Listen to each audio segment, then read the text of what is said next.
Hello guys, आज है 12 अक्टूबर 2021। आज की डेली इम्पोर्टेंट क्वेश्चन इस प्रकार हैं। क्वेश्चन 1, पाकिस्तान के सबसे बड़े nuclear scientist doctor Abdul Qadir Khan का हाल ही में कितने वर्ष की उम्र में निधन हो गया है? ऑप्शन ए 75 वर्ष, ऑप्शन बी 85 वर्ष, ऑप्शन सी 95 वर्ष, ऑप्शन डी 98 वर्ष। तो इसका राइट आंसर है 85 वर्ष।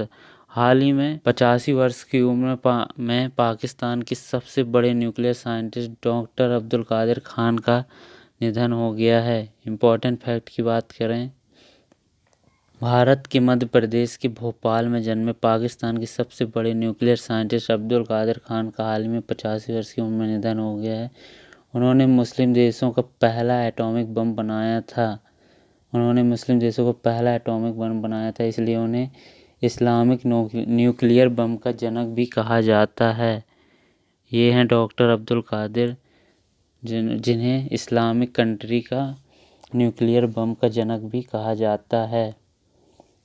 क्वेश्चन 2, भारत में किस शहर में स्थित फ्लाइंग कार बनाने वाली Vinata arrow mobility company Bharat के लिए फ्लाइंग कार तैयार कर रही है?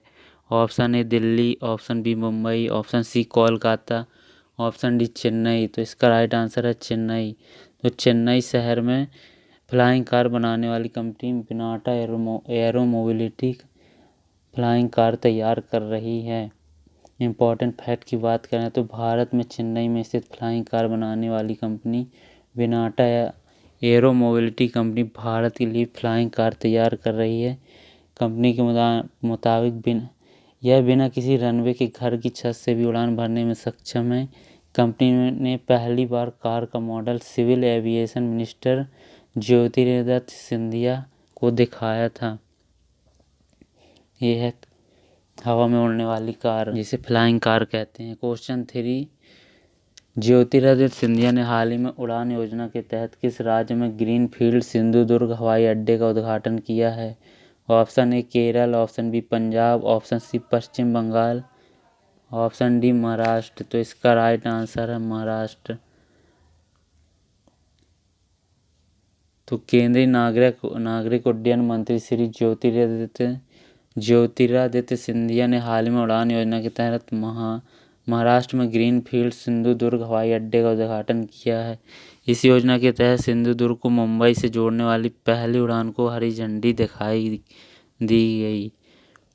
क्वेश्चन 4, DRDO के अध्यक्ष का नाम बताइए, जिन्हें हाल ही में एस्ट्रोनॉटिकल सोसाइटी ऑफ इंडिया द्वारा प्रतिष्ठित आर्यभट्ट पुरस्कार से सम्मानित किया गया।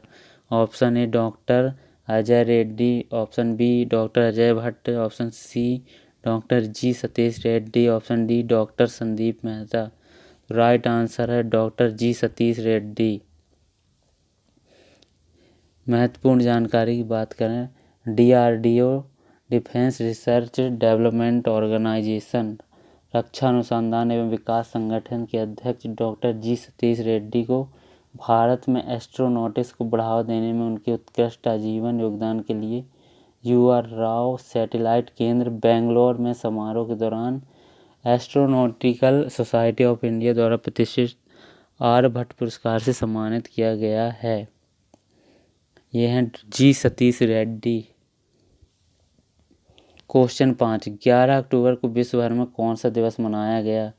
ऑप्शन ए अंतर्राष्ट्रीय संसद दिवस, ऑप्शन बी अंतर्राष्ट्रीय संविधान दिवस, ऑप्शन सी अंतर्राष्ट्रीय बालिका दिवस, ऑप्शन डी अंतर्राष्ट्रीय विज्ञान दिवस। तो इसका राइट आंसर है अंतर्राष्ट्रीय बालिका दिवस 11 अक्टूबर को विश्व भर में मनाया जाता है। इम्पॉर्टेंट फैक्ट की बात करें तो 11 अक्टूबर को अंतर्राष्ट्रीय बालिका दिवस मनाया जाता है। इस दिवस को मनाने का उद्देश्य बालिकाओं के सामने आने वाली चुनौतियों और उनके अधिकारों के संरक्षण के बारे में जागरूकता फैलाना। यह दिवस वर्ष 2012 से लगातार मनाया जा रहा है। ये है अंतर्राष्ट्रीय बालिका दिवस, जो कि 11 अक्टूबर को मनाया जाता है। क्वेश्चन 6, कन्याकुमारी लौंग को भौगोलिक संकेत GI टैग प्रदान किया गया। ये कन्याकुमारी किस राज्य में स्थित है? Option A Tamil Nadu, option B Kerala, option C Maharashtra, option D Sikkim. इसका राइट आंसर है तमिलनाडु। तो तमिलनाडु राज्य की कन्याकुमारी लॉ को जीआई टैग प्रदान किया गया है। इम्पोर्टेंट फैक्ट की बात करें तो यह तमिलनाडु राज्य की मशहूर मसाला फसलों में से एक है तथा यह कन्याकुमारी के पहाड़ी क्षेत्रों में उगाई जाती है। लौंग को खाने के उपयोग में आने के साथ साथ इसमें औषधि गुण की भी प्रचुर मात्रा होती है। कन्याकुमारी लौंग की खास बात यह है, यह प्रचुर मात्रा में सुगंध तथा इसमें पाए जाने वाले सुगंधित तेल के लिए जानी जाती है। ये है कन्याकुमारी लौंग, जिसे हाल ही में जीआई टैग दिया गया है, जो कि तमिलनाडु में है। क्वेश्चन 7, इलाहाबाद हाईकोर्ट के नए मुख्य न्यायाधीश कौन बने? Option A Ashok Mehta, option B Sanjeev Mehta, option C Rajesh Bindal, option D Rajesh Sharma. तो इसका राइट आंसर है राजेश बिंदल। हाल ही में राजेश बिंदल को इलाहाबाद हाईकोर्ट का नए मुख्य न्यायाधीश बनाया गया है। यह इम्पोर्टेंट पॉइंट। न्यायमूर्ति राजेश बिंदल को 9 अक्टूबर 2021 को इलाहाबाद हाई कोर्ट के नए मुख्य न्यायाधीश के रूप में नियुक्त किया गया है। यह है बी बिंदल, इनका नाम है राजेश बिंदल। चैनल को अभी सब्सक्राइब करें और फटाफट सब्सक्राइब करें और लाइक भी ठोक दें। क्वेश्चन 8, भारतीय सिनेमा में योगदान देने के लिए किनको सत्यजीत रे पुरस्कार के लिए चुना गया है? Option A Aman Pawar, option B Ajay Kumar, option C Babu Sharma, option D B Gopal. तो इसका राइट आंसर है बी गोपाल। हाल ही में बी गोपाल को सत्य रे पुरस्कार के लिए चुना गया है। इम्पोर्टेंट फैक्ट की बात करें तो विख्यात तेलुगु फिल्म निर्माता बी गोपाल उर्फ बेजवाड़ा गोपाल को भारतीय सिनेमा में योगदान देने के लिए सत्यजीत रे पुरस्कार चुना गया है। सत्यजीत रे फिल्म सोसाइटी केरल की ओर से दिए जाने वाले इस पुरस्कार के तहत 10,000 रुपये नकद, एक स्मृति चिन्ह और एक पट्टिका दी जाती है। यह है B Gopal. Question 9, Henley passport Q3 ranking में 2021 में भारत कौन से स्थान पर रहा? Option A 40, option B 57, option C 90, option D 49। इसका राइट आंसर ऑप्शन सी 90 स्थान पर भारत की रैंकिंग रही। इम्पोर्टेंट फैक्ट है, हेनले पासपोर्ट सूचकांक विश्व के सभी देशों के पासपोर्ट की रैंकिंग को दर्शाता है। इस सूची में किसी पासपोर्ट को इस आधार पर रैंकिंग प्रदान की जाती है कि पासपोर्ट धारक बिना पूर्व वीज़ा के कितने देशों की यात्रा कर सकता है और उनका पासपोर्ट कितना मजबूत है। सूचकांक में शीर्ष देश हैं जापान, सिंगापुर। दूसरे नंबर पर जर्मनी, दक्षिण कोरिया हैं। हेनले पासपोर्ट सूचकांक की जारी करता है हेनली एंड पार्टनर्स, मुख्यालय London, United Kingdom. Henley passport index की Q2 रैंकिंग में जापान शीर्ष पर रहा और भारत 84 स्थान पर।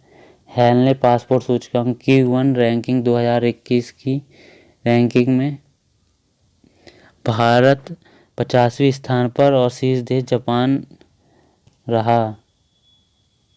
क्वेश्चन 10, कौन सी स्पेस एजेंसी एस्टेरॉयड को समझने के लिए डॉट मिशन को लॉन्च करेगा? Option A JAXA, option B ISRO, option C Mossad, option D NASA. तो इसका राइट आंसर है नासा।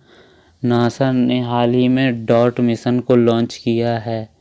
इम्पोर्टेंट फैक्ट की बात करें तो अमेरिकी स्पेस एजेंसी नासा अब लगातार एस्टेरॉयड को समझने की कोशिश कर रही है।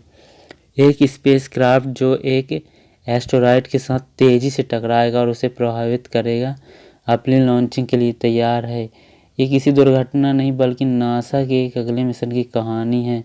नासा के इस मिशन का नाम डार्ट यानी डबल एस्टेरॉयड रीडायरेक्शन टेस्ट, जिसमें स्पेसएक्स का फॉल्कन 9 रॉकेट शामिल है। नासा की बात करें तो नासा अमेरिकी स्पेस एजेंसी है। NASA National Aeronautics and Space Administration, स्थापना 1958। नासा का मुख्यालय वाशिंगटन DC। यह है asteroid. Question 12, economist Gandhi the roots and the relevance of the political economy of the Mahatma Gandhi पुस्तक किसने लिखी? Option A Mohan Rao, option B Rahul Gandhi, option C Manu Sagar, option D जितार्थ Rao. तो इसका राइट आंसर है जितार्थ राव। जितार्थ राव हाल ही में इस पुस्तक के लेखक हैं। Question 13, the custodian of trust पुस्तक को किसने लिखा है? Option A Vikas Kaul, option B Neha Sharma, option C Rajnish Kumar, option D Shikha Sharma. तो इसका राइट आंसर है C Rajnish Kumar. The custodian of trust पुस्तक के लेखक हैं,